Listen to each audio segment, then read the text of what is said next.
I'm not even gonna sit here and say anything, but it's gonna be great. I'm looking forward to it, but I just defer from Max. Honestly, the last Mac game that I liked was Zone of the Enders, and that came out a million Damn. years ago.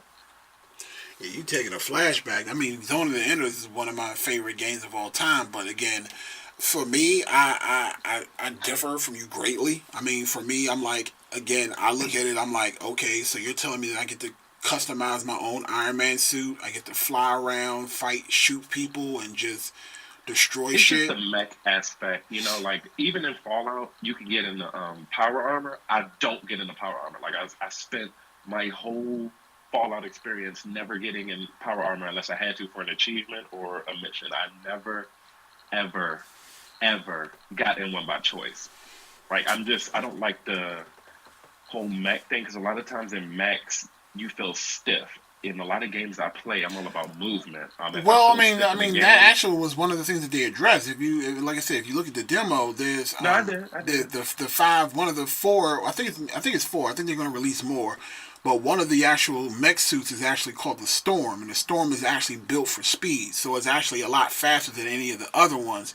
It's more agile. It's actually more like a Warlock from Destiny. So I mean, if we're talking about Destiny clones, is what people are trying to call it. The Warlock it's equivalent to the Warlock in Destiny. And if I And didn't play it. that's my main class, Warlock game, but I still think it's going to be mech fast, not actually fast. So, I mean, we'll see. I've seen it. It looks great. I'm going to get it hands down the first day, regardless of what I'm saying. I'm just saying, like, that's my only apprehensiveness about it, but it looks great. I'm really looking forward to it. Like, I cannot wait. Okay, okay. Well, I mean, like I said, it's to me, I'm like the only apprehension that I have is the fact that EA is behind it. I know Yeah, people like to say that Bioware is the person in charge and da da da da da. But at the end of the day, EA is greedy as fuck, and all I'm afraid of is the fact they're going to try to toss in all these microtransactions and try to. Now, from what I heard, they're saying that there is going to be no microtransactions, and the only thing that you can really buy that would give you an advantage is skins. And again, I'm fine with that for the most part. Like, I don't mind spending money on skins. My whole thing is that I don't like the lottery, the randomness of buying skins. Like, I'm the kind of person, like, if I'm spending yeah. like $2, I want to pick which one I want and get it for that $2. I don't want to pay $1 to roll a dice and end up getting some random shit that I didn't want. That's one of my major issues when it comes to loot boxes. Like, that's why I enjoy Titanfall so much, because in Titanfall, it's like, hey, do you want this alternate skin for your Titan?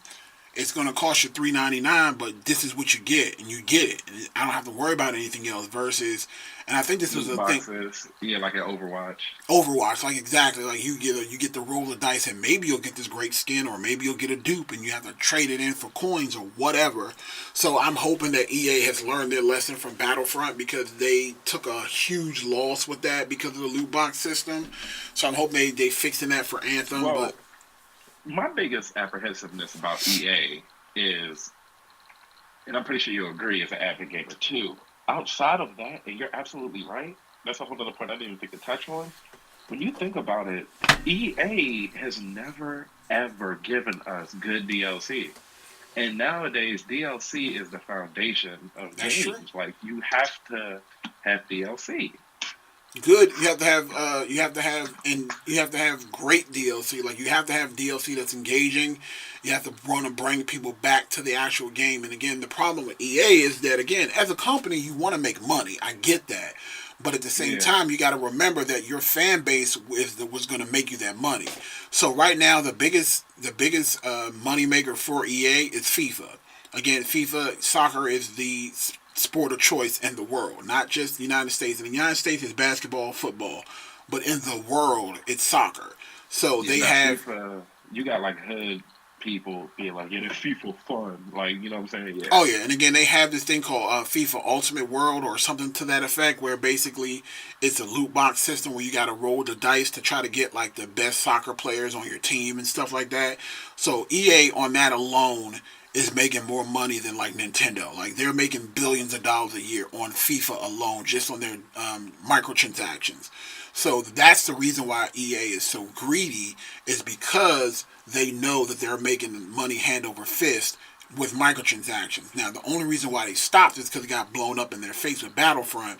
So I'm hoping that if they just stay clear of Anthem and just kind of leave the loot boxes to cosmetic, they'll have a chance to kind of make this game fun. And again, from what I've seen from Anthem, again, it looks like the DLC on that's supposed to be solid as well. It's supposed to be ever expanding.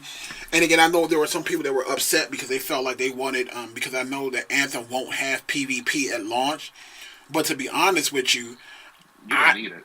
you don't need it. Like I'm like that is to me, Anthem is a PVE game straight up. Like to me, I'm like Yeah. PvP in the mech suits. I don't know how that would work in the first place. Yeah.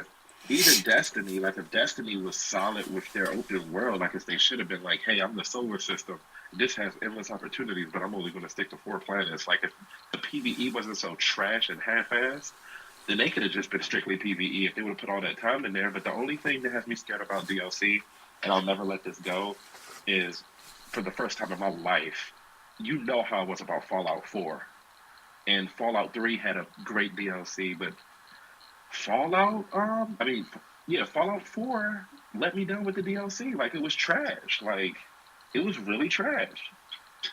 Now, what didn't you like about it specifically? It was extremely short. It was half-assed. Like, the Nuka Cola world, it was supposed to be like, when you play, like, Fallout 3, you get, like, the Brotherhood DLC, and it's like actually like super extended. Like even with Skyrim, like you get really good extended DLC. Fallout 4 is just so horrible. I think with I was CD really Project sad. Red, I think with CD Project Red, the guys who made what is that game? Jesus Christ, why is my brain going blank right now? The Witcher. So The Witcher right now is like probably one of the top games of all time. And Is it? oh yeah, oh yeah. I Again, got it on sale, but I never opened it yet. I have it. The Witcher 3. The Witcher 3, yeah. So that's like one of the greatest games of all time. CD Project Red, they're the ones making Cyberpunk that got all the hype from E3 this year. So apparently, Oh, like, I didn't play that. yeah, apparently their DLC is like bigger than most people's games. So like I'm talking about like so the game of The Witcher itself is like hundreds of hours of content and then they brought out like 2 or 3 DLC expansions and that's the expansions alone are bigger than most people's entire game. Yeah, I got the definitive edition with all the DLC. I'm actually gonna open the game now. I'm happy you told me that because that's how Skyrim did pretty much. It was like you play all this time in the campaign and the main DLC, like the main one was like another story mode. With Fallout, it was like 40 minutes. I'm Wow. probably slicing it, but like Wow. it was horrible. It was horrible, man. Like I was really mad. I was like from Fallout, like another good example, Borderlands. Borderlands never drops the ball on DLC. Yeah, Ever. never really gotten to Borderlands. Like I said, I've played it before, but to me, Borderlands, even and believe it or not, Fallout, I was never really a huge Fallout guy either.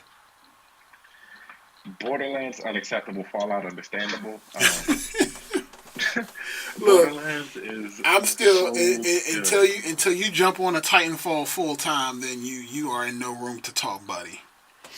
I don't like Titanfall like that. Like I'm gonna it's slap you with a wet okay. noodle.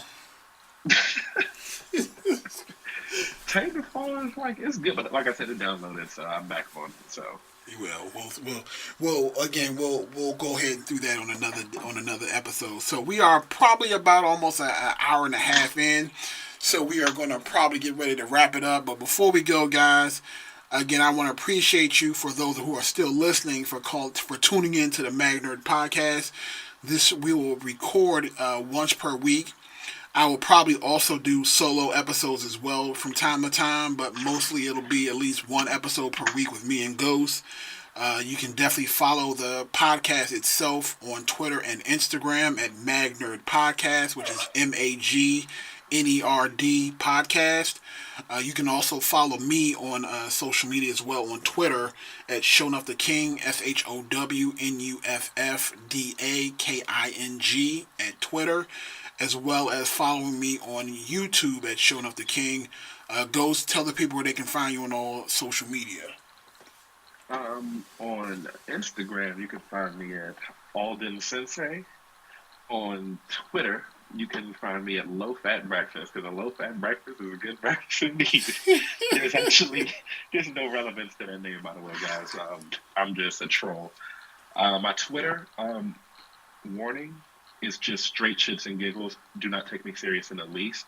I literally just troll people. I'll jump in their conversation and insult them, say some funny, witty thing. But it's enjoyable to watch. But yeah, just catch me on there, and I'll get up with you guys. All right. Well, again, this is episode 1 of the Mad Nerd podcast. Again, we appreciate you guys coming out and listening to us. Stay tuned for next week. We will be back. Peace. Yep, yep.